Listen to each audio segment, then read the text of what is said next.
Bismillahirrahmanirrahim.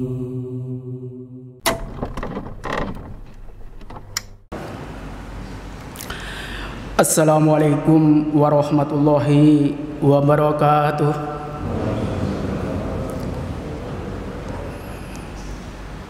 Innal hamdalillah nahmaduhu wa nasta'inuhu wa nastaghfiruh wa na'udzu billahi min syururi anfusina wa min sayyiati a'malina. May yahdihillahu fala mudilla lahu wa may yudlil fala hadiya lahu. Wa asyhadu an la ilaha illallah wahdahu la syarika lahu wa asyhadu anna Muhammadan 'abduhu wa rasuluh. Ya ayyuhalladzina amanu ittaqullaha haqqa tuqatih wa la tamutunna illa wa antum muslimun. Amma ba'd, fa inna asdaqal hadisi kitabullah wa khairal hadi hadi Muhammadin sallallahu alaihi wasallam wa syarrul umuri muhdatsatuha wa kullu muhdatsatin bid'ah wa kullu bid'atin dhalalah.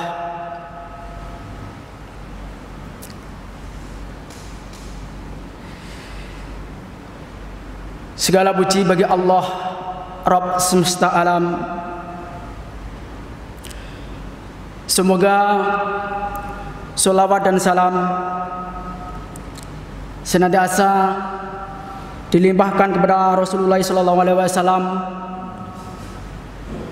beserta keluarganya, para sahabatnya, dan kepada umatnya yang selalu senantiasa mengikuti sunnah-sunnahnya dengan baik. Alhamdulillah, dengan izin Allah Subhanahu wa taala dan pertolongannya, alhamdulillah kita masih dipertemukan di dalam majelis ini dalam rangka yaitu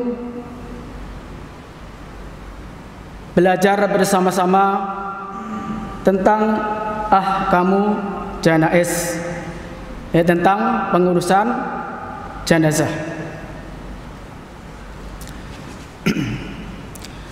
Bapak-bapak sekalian,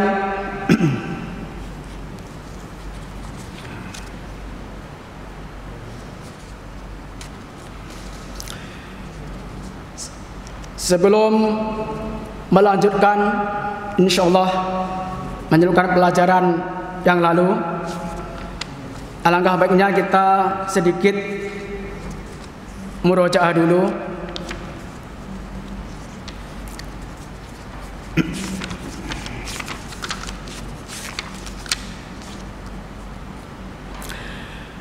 Ketika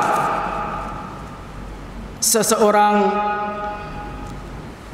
sudah dinyatakan meninggal dunia,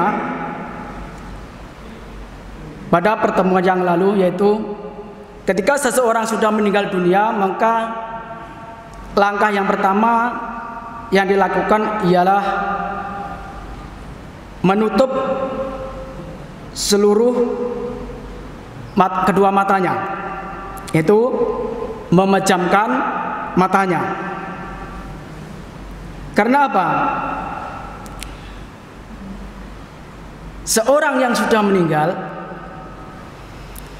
dikala itu matanya akan terbelalak, seperti sabda Rasulullah SAW, inna ruha idza qubidha tabi'ul basar.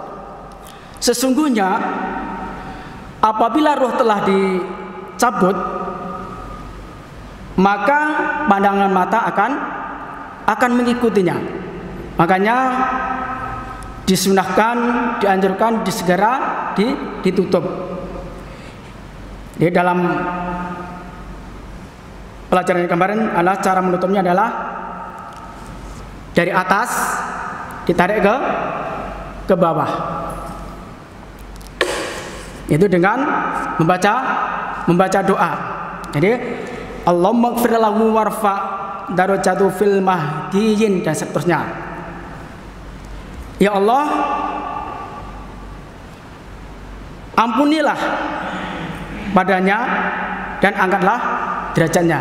Jadi ketika seseorang sudah meninggal, segeralah yaitu dipejamkan matanya. Jadi caranya dari atas, bismillahirrahmanirrahim, ke bawah.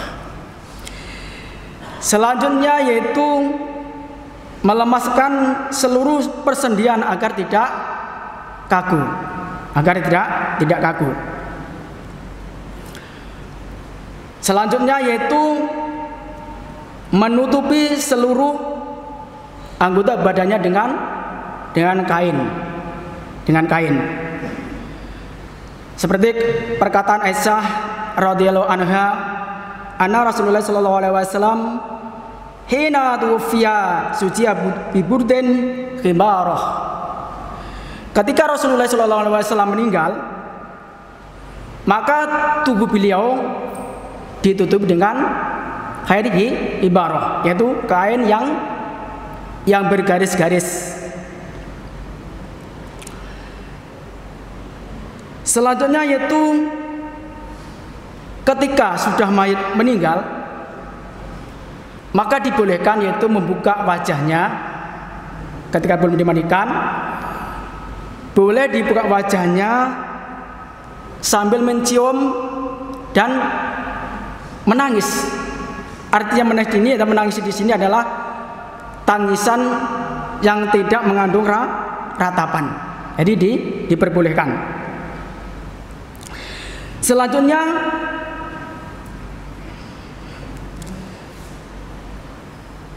segera diselesaikan yaitu apabila mempunyai yaitu hutang, maka disegerakan untuk pelunasannya atau pembayarannya. Setelah diselesaikan hutang-hutangnya, maka dikuburkan. Disunahkan menguburkan ini adalah ketika seseorang meninggal, di mana ia meninggal di suatu tempat, maka disunahkan, ada sunahnya yaitu adalah dikuburkan di mana ia meninggal. Di mana ia meninggal. Selanjutnya yaitu asri'u bil janazah. Segera mengurus pemandiannya, yaitu mensolatkannya dan menguburnya. Jadi setelah dinyatakan wafat, maka disegerakan penyelenggaraannya, yaitu antaranya itu memandikan. Yang terakhir kemarin tentang menaruh tangan dan arah kemana ia harus dihadapkan ketika seorang sudah meninggal. Bahwasannya ketika sudah meninggal belum dimandikan, maka letak menaruh tangan adalah bebas. Boleh di atas dada, boleh di kanan kiri. Jadi tidak ada ketentuan atau nas yang mendukung bahwasanya yang lebih afdol adalah di dada atau di samping. Makanya jika ada seorang yang meninggal, tangannya ditaruh di samping atau di dada, maka tidak mengapa, tidak dipermasalahkan. Jadi mungkin di sana ada mungkin perbedaan, ya, ada khilafnya. Selanjutnya sebelum jenazah ini dimandikan, bahwasannya posisi meletakkan jenazah ini adalah bebas juga, tidak harus menghadap ke kiblat, arahnya kemana saja diperbolehkan. Inilah pembahasan yang lalu sedikit kita ulang kembali.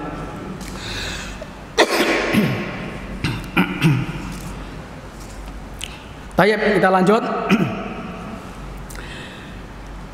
Namun sebelum pembahasan ini dilanjutkan, sekali lagi saya mengingatkan kepada para jamaah bahwasanya kitab yang kita baca ini adalah kitab yang kecil ini adalah ringkasan. Maka saya menganjurkan atau mengharapkan semoga Allah mudahkan untuk lebih jelasnya, lebih meyakinkan,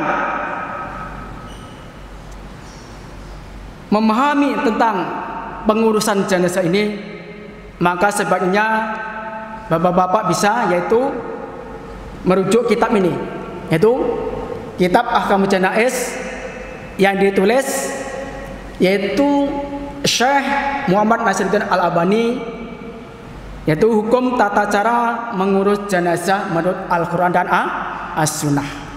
Karena buku yang kecil ini yang saya baca ini adalah ringkasan daripada kitab ini. Jadi yang ingin memperdalam, memperluas, silakan yaitu merujuk kitab aslinya ini. Karena di buku kecil ini tidak muat semua nas atau dalil keseluruhannya. Dan alhamdulillah buku ini dulu pernah dikaji sekitar 2 tahun. Jadi tidak sebentar waktunya ya. Jadi sekitar 2 tahun. Baik, kita lanjut pelajaran kita pada pagi ini.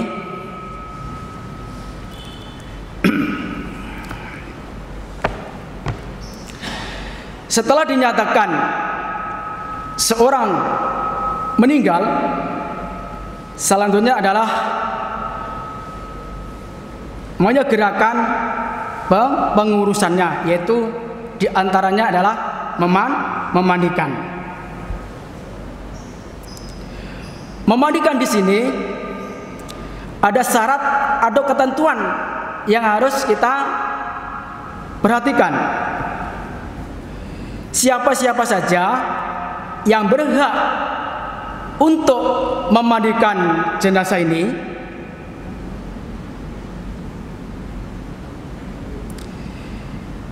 yang pertama ialah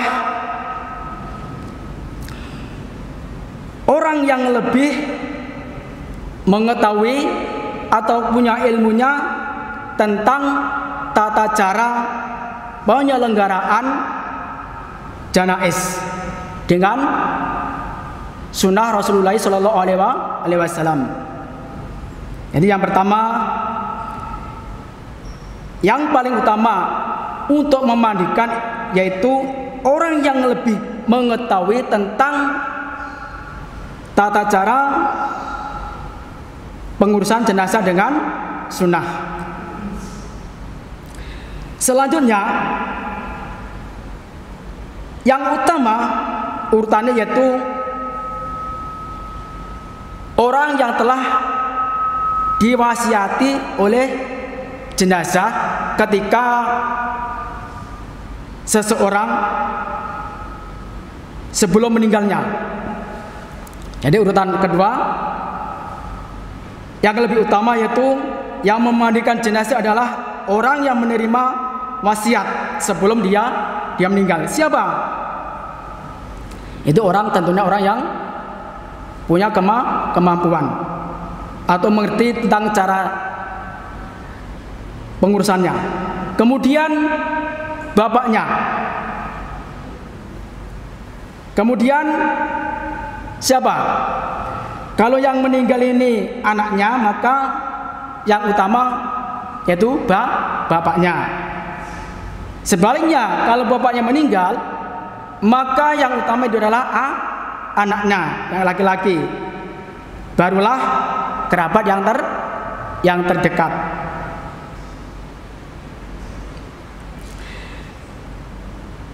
Kemudian jika jenazah itu wanita, maka yang paling utama yaitu memandikannya adalah sama seperti yang di atas, yaitu orang yang diberi wasiat, kemudian ibunya, kemudian anak perempuannya, setelah itu adalah kerabatnya. Jadi di sini jika seseorang meninggal, bahwasanya laki-laki dimandikan oleh laki-laki, kaum wanita dimandikan oleh kaum wanita. Lalu bagaimana seandainya orang yang diberikan wasiat ini, atau bapaknya, atau anaknya, atau kerabatnya tidak mengerti, tidak mengetahui tentang tata cara pengurusan jenazah sesuai sunnah, maka hal ini diserahkan kepada yang ahlinya. Jadi kembali kepada orang yang punya keilmuan tentang memandikannya. Bolehkah anak laki-laki atau sebaliknya perempuan punya anak laki-laki, ibunya meninggal, apa boleh memandikan ibunya? Maka jawabannya lebih baik ditinggalkan. Sebaliknya,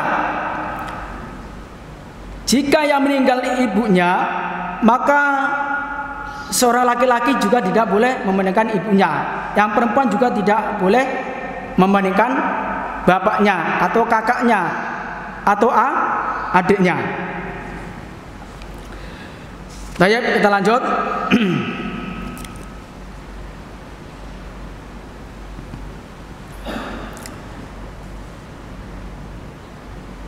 Di sini suami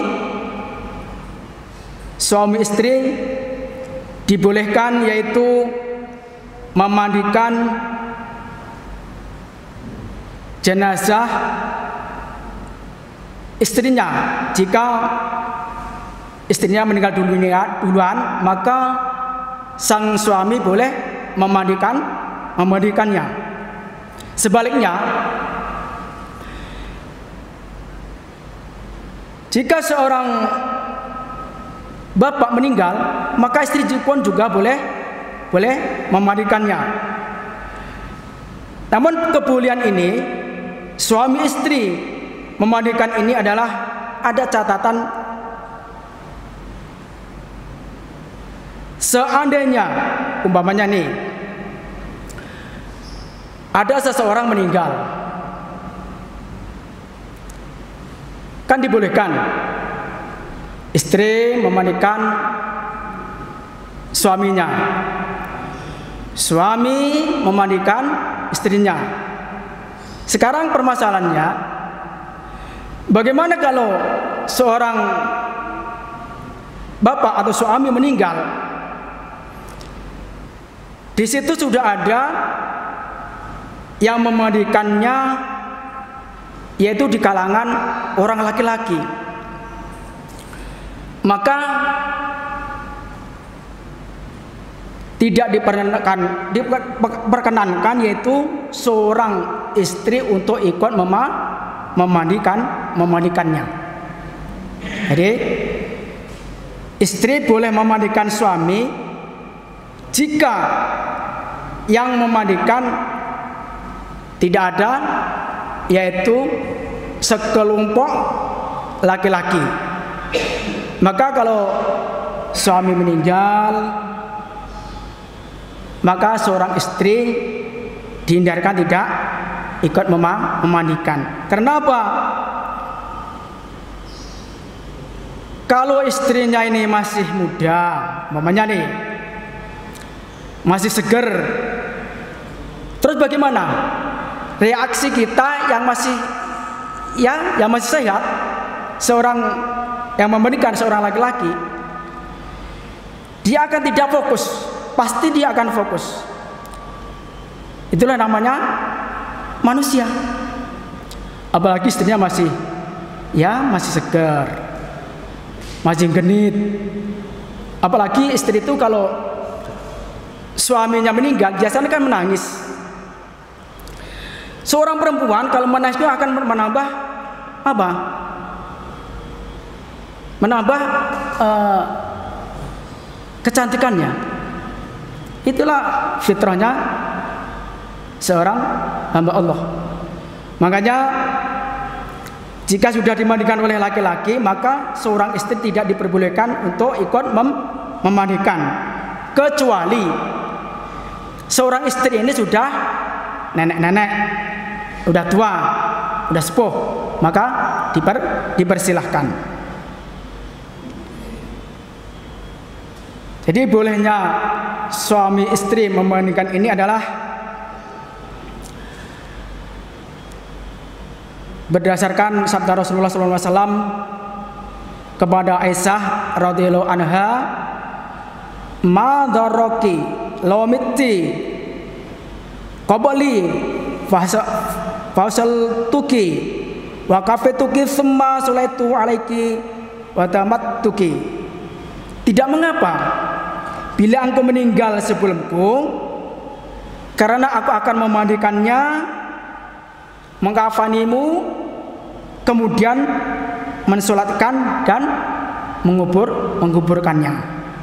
Ini yang jadi dasar bahwasanya suami istri boleh memandikan.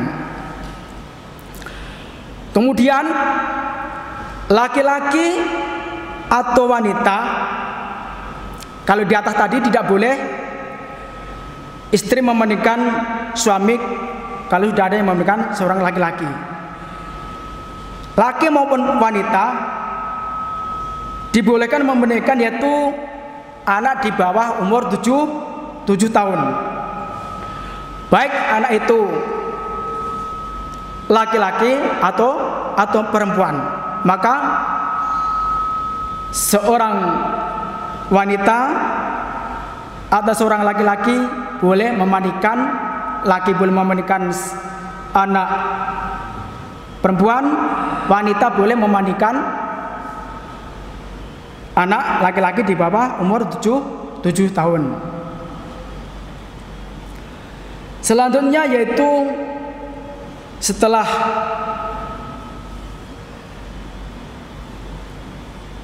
dipersiapkan segala sesuatunya, yaitu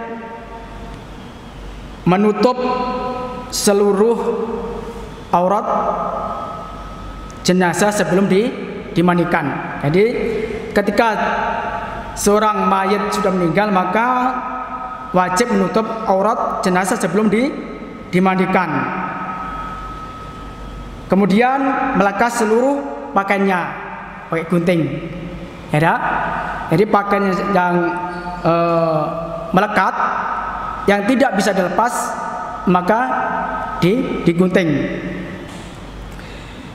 Itu diwajibkan, yaitu memasang tabir di sekeliling lingkungan pemandian. Apa maksudnya? Supaya tidak terlihat oleh orang lain. Makanya dianjurkan sebelum memandikan adalah ditutup tempat pemandian dengan serapat-rapatnya, supaya tidak dilihat oleh orang lain. Kemudian setelah jenazah ini ditutup rapat dengan kain, dilepas pakaiannya, maka kemudian diangkat, ditaruh di tempat pemandian. Diangkat ke tempat pemandian. Sebelum memandikan, seorang petugas atau seorang yang akan memandikannya jenazah ini, yaitu yang pertama memakai masker,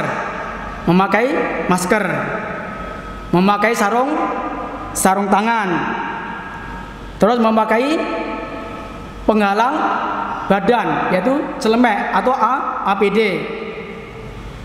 Supaya apa?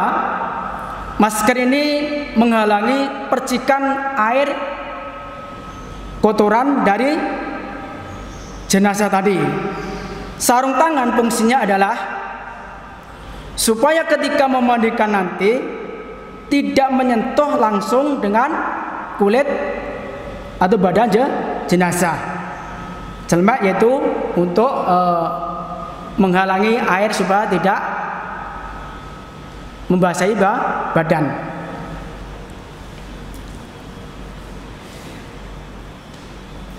Baik, kita lanjut. Kemudian ketika sudah ditaruh di tempat pemandian,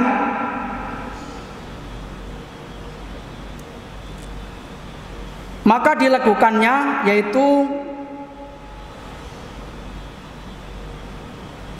mengurut perutnya. Jadi contohnya begini. Kalau jenazah ini sudah ditaruh di pemandian, ini, umpamanya ini kepala di sini ya, kepala sini. Maka diangkat sedikit. Apa gunanya? Gunanya untuk mengurut dengan lembut, dengan pelan, supaya sisa-sisa kotoran yang di dalam ini agar keluar. Namun ini tidak harus mesti diangkat atau diurut. Jadi tinggal melihat kondisi dan keadaan jenazah. Jadi cara mengurutnya yaitu pelan-pelan dan tidak sampai menyakitinya. Jadi sambil diurut dan dikucurkan yaitu dengan air supaya kotornya bisa mengalir. Setelah diangkat sedikit, si mayat ini diangkat sedikit, dikeluarkan kotorannya, maka di sini ada syarat-syarat yang perlu diperhatikan, yaitu syarat airnya. Syarat airnya. Syarat air yang digunakan untuk memandikan jenazah yaitu adalah suci dan mensucikan. Jadi tahur, suci dan mensucikan. Dan air ini adalah air yang halal. Air yang halal, bukan air curian. Loh, apa ada kalau di sini air curian? Kira-kira ada nggak potensi air curian, Pak? Kira-kira ada nggak? Contoh yang gampang saya begini, Pak. Kalau di sini ya, di daerah sini, kan airnya kita pakai pam. Kalau sanyo pakai listrik. Contohnya begini. Pumpnya meterannya macet, listriknya meterannya macet. Akan tetapi pump yang meternya macet, airnya mengalir. Listriknya macet digunakan untuk menyedot air juga mengalir. Maka ini dikatakan air yang tidak halal. Tidak halal. Jangan malah mengatakan alhamdulillah bulan ini PAM saya gratis, sedikit bayarnya. Listrik saya juga menurun gratis pembayarannya. Maka air yang seperti ini dikatakan air yang tidak halal, walaupun suci tidak halal, tidak halal.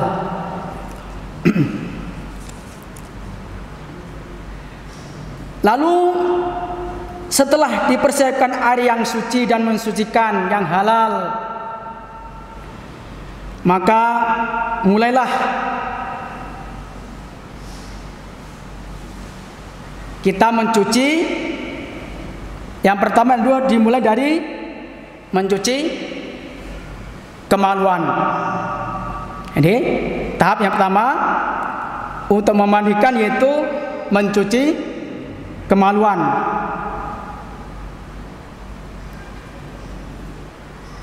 Sambil di sela-sela di kanan kirinya. Kemudian setelah kemaluan dicuci dan disela-selai dengan lembut, maka beralih ke duburnya, yaitu dengan menggunakan kapas, tanpa melihat atau menyentuh auratnya langsung. Makanya di sini sebelum memandikan yaitu memakai sarung tangan. Jadi dicuci kemaluan, duburnya sampai bersih. Jadi diulang-ulang sampai bersih, tidak keluar kotorannya. Gimana cara melihatnya? Yaitu pakai kapas tadi. Kita cebokin. Ini jenazah. Maaf ya. Pemandian ini jenazah. Jenazah ditaruh pemandian. Ini ditutup dengan kain supaya tidak kelihatan auratnya. Ini. Jadi ini harus diperhatikan ketika memandikan jenazah, baik yang memandikan tidak boleh melihat auratnya. Ketika mencuci kemaluannya, maka juga tidak boleh melihatnya. Cukup dari dalam tangan dimasukkan begini. Ini dimasukkan sini ke bawah. Tuh. Pakai kapas. Nah, disinilah awal mula kita memandikan jenazah akan diuji dengan kesabaran. Yaitu ketika kita mencuci atau membersihkan dubur, terkadang ini memakan waktu yang lama, bahkan akan sampai setengah jam, bahkan lebih juga. Ini kenyataan atau yang pernah saya alami di lapangan. Ketika kita mencuci dubur ini berulang kali, keluar lagi, sampai bisa memakan waktu sampai setengah jaman, bahkan lebih.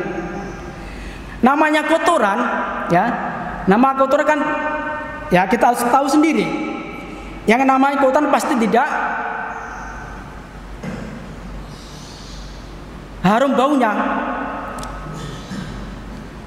Jadi bau yang tidak sedap, disinilah kita memerlukan kesabaran. Jadi udah dicuci bolak-balik, keluar lagi kotoran.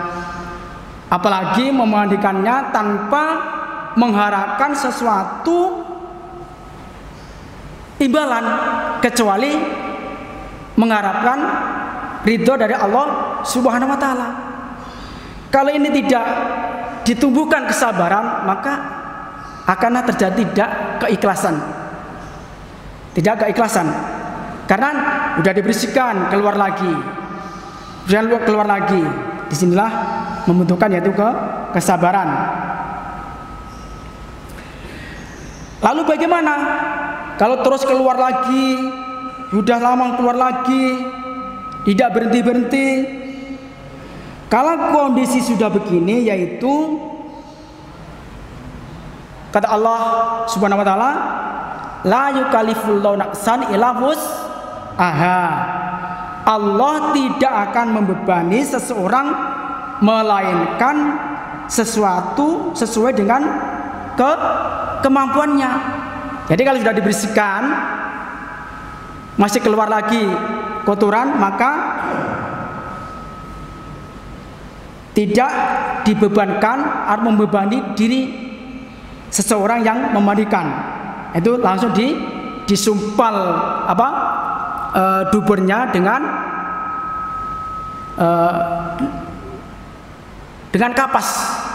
kapas, jangan dipaksakan dia dibersihkan terus. Jadi kalau keluar terus maka disumpal dengan kapas.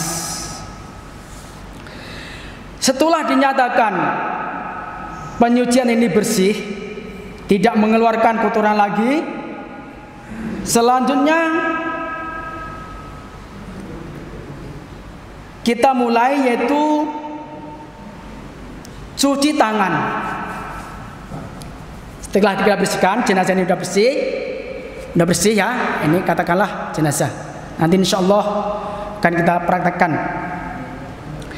Setelah bersih, maka kita yang akan memandikan mencuci kedua tangan, telapak tangan dicuci dengan membaca basmalah untuk memwudukan seperti yaitu wudunya orang mau sholat. Ini langkah yang pertama. Setelah bersih yaitu mencuci tangan, baca bismillah, memulai memwudukan.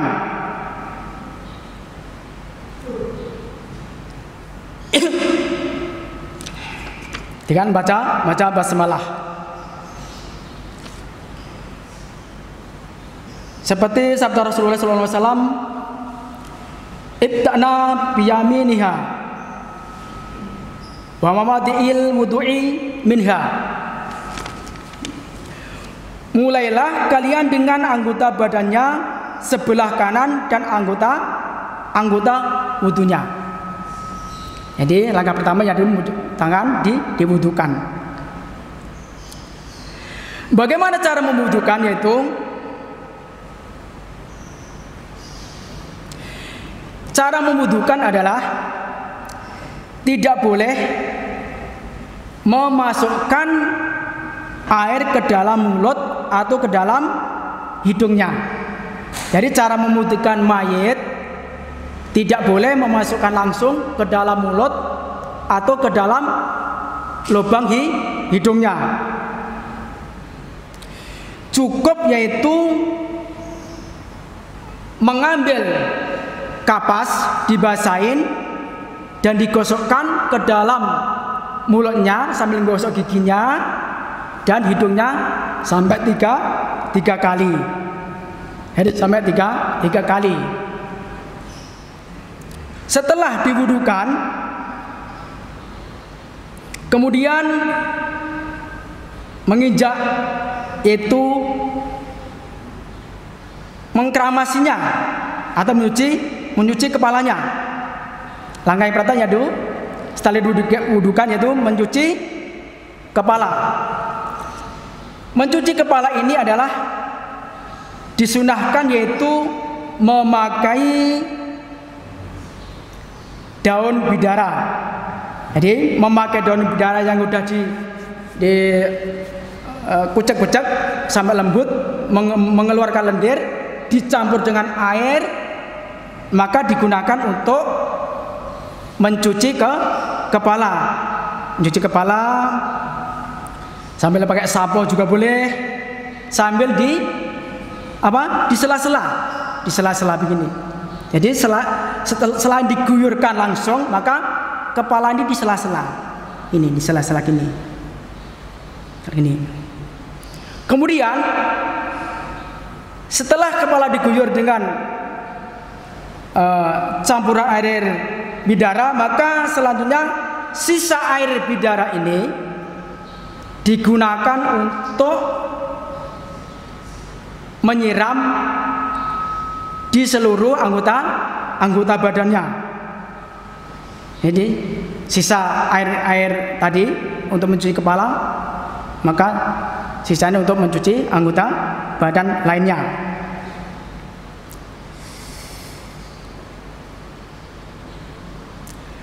Setelah dikeramasin, menginjak yaitu memulai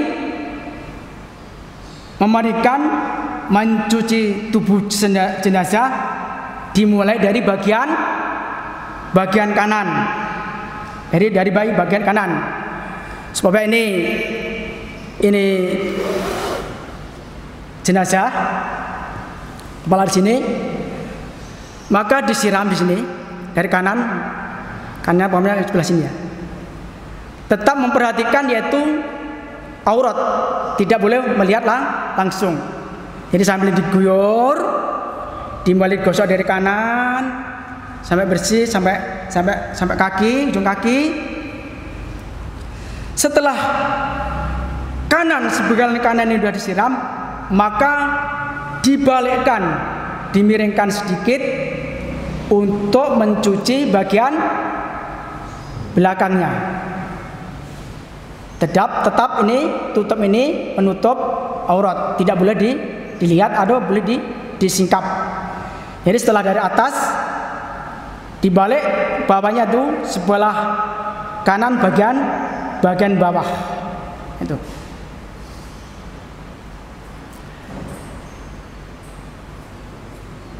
Memulai memandikan jenazah dari kanan ini didasarkan hadis Rasulullah SAW, ibda'na bimayami niha, mulailah kalian dengan anggota badannya sebelah kanan. Setelah itu udah sebelah kanan, atas bawah, maka menginjak sebelah kiri, dimulai lagi dari yaitu atas, disiram atas, disabunin yang airnya sudah ada campuran bidara tadi sampai disabun. Tetap mengindahkan itu, tidak boleh melihat aurat. Dari sebelah kiri yang atas. Setelah bersih, maka dibalikkan, dimiringkan yaitu dari sebelah bawahnya, bawah kiri, sabun bersih. Ya. Setelah kanan kiri dicuci satu kali, ini menunjukkan adalah bahwasannya adalah cucian memandikan satu kali, dihitung satu kali. Jadi kan kanan atas bawah, kiri atas bawah, ini dihitung satu kali. Kemudian diulang lagi dengan air yang bersih, tidak ada campuran bidara tadi. Mulai lagi dari kanan lagi, tahap kedua, kanan lagi disabun, dimiringkan lagi yaitu bawahnya. Kemudian kiri lagi, dimulai dari atas dan dimiringkan bawahnya. Ini dihitung 2 pemandian, 2 kali pemandian. Jadi disunahkan itu berapa kali Pak memandikan? 3, 1 minimal adalah 3 kali. Ini kan sudah nih Pak, sudah dihitung 2 kali kan? Kanan kiri tadi kan, kanan sudah 2 kali. Kemudian Yang terakhir yaitu penyiraman yang terakhir adalah air yang dicampur dengan kapur barus yang sudah dihaluskan. Dia dihaluskan, dicampur. Inilah siraman yang terakhir tanpa digosok dan tanpa disabun. Sama, diguyur dari atas. Ini yang terakhir, yang ketiga. Jadi yang air yang jadi campur kapur barus, kanan dulu, dimiringkan bawahnya, lanjut ke kiri, atas dulu, kanan, bawah dulu, lanjut ke bawah ya Pak, bawah. Ini dihitung adalah memandikan tiga kali. Namun jika diperlukan, yaitu boleh. Yang pertama tadi adalah iksilnaha, mandikanlah adalah salasan. Berapa salasan? Apa? 3. Au khamsan. Berapa? 5. Au sab'an. 7. Jadi setelah dimandikan 3 kali ini, kalau diperlukan boleh dimandikan 5 kali, 7 kali bila diperlukan. Au aksara min dzalik, atau lebih dari itu. Jadi minimal 3 kali. Namun kalau lebih dari itu juga boleh. Ya boleh. Baik, kita lanjut.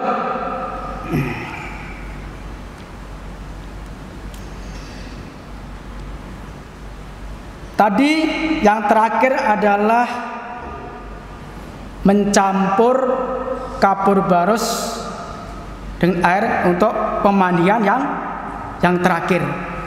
Setelah itu kan selesai, maka dipersiapkan yaitu kain yang kering untuk mengganti kain yang basah tadi, dan dipersiapkan handuk untuk mengeringkan.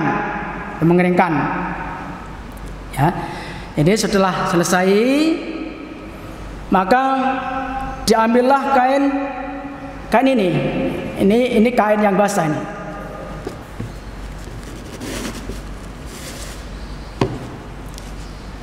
Ini kain yang basah tadi, kain yang basah setelah dimandikan tadi. Maka ini ditaruh di atas, jangan diambil dulu, nanti akan kelihatan auratnya.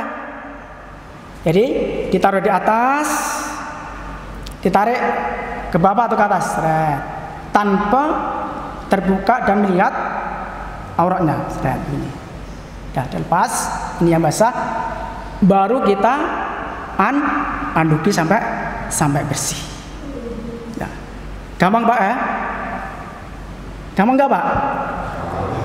Jadi intinya memandikan mayat itu seperti kita mandi janabah. Sama. Kalau mandi janabah gimana Pak? Dimulai dari apa coba? Kan mencuci kemaluan, disabun, berwudu, dimulai dari kanan. Sama. Yang jadi permasalahan berani atau tidak. Nah, itu kan? Berani atau tidak? Berani kita Pak kereta memandikan jenazah? Berani Pak? Masa nggak berani kan? Jenazah itu kan sudah nggak bergerak, nggak apa. Masa nggak berani? Kecuali jenazah ini bergerak-gerak, baru kita lari, ketakutan. Itulah teori cara memandikan jenazah. Teori yang kita bacakan ini adalah teori memandikan jenazah yang normal Pak, yang normal. Loh, memang ada sih jenazah yang tidak normal? Apa contohnya? Jenazah yang tidak normal yaitu umpamanya badannya tercabik-cabik, banyak lukanya, diperban, mengeluarkan darah, atau kecelakaan, atau ditemukan hanya potong-potongan anggota badannya, tidak seluruhnya, bagaimana caranya? Insya Allah nanti kita akan bahas. Seperti gini, bagaimana kalau seseorang meninggal malamnya ini habis berhubungan atau junub, gimana caranya memandikan? Insya Allah kita akan bahas nanti. Jadi intinya memandikan jenazah adalah gampang, mudah, seperti kita mandi, yaitu mandi janabah. Dan insya Allah kalau masih ada kesempatan umur yang diberikan Allah Subhanahu wa taala, nanti kita akan lanjutkan, yaitu dengan tata cara dengan praktek. Karena kalau cuma teori ini masih mungkin belum paham. Maka insya Allah nanti akan kita lanjutkan pertemuan kembali, seperti bagaimana cara memandikan anggota badan yang tercabik-cabik, banyak lukanya. Insya Allah akan kita lanjutkan pada pertemuan yang lain. Mungkin bisa Pak dipahami Pak? Salah ya Pak? Insya Allah. Jadi kurang lebihnya mohon maaf. Yang benar hanyalah dari Allah Subhanahu wa taala, yang salah dari anak pribadi, dan kita mohon Allah kepada Allah Subhanahu wa taala, semoga Allah mengampuninya. Mari kita tutup kajian kita ini dengan membaca doa kafaratul masjid. Wassalamualaikum warahmatullahi wabarakatuh.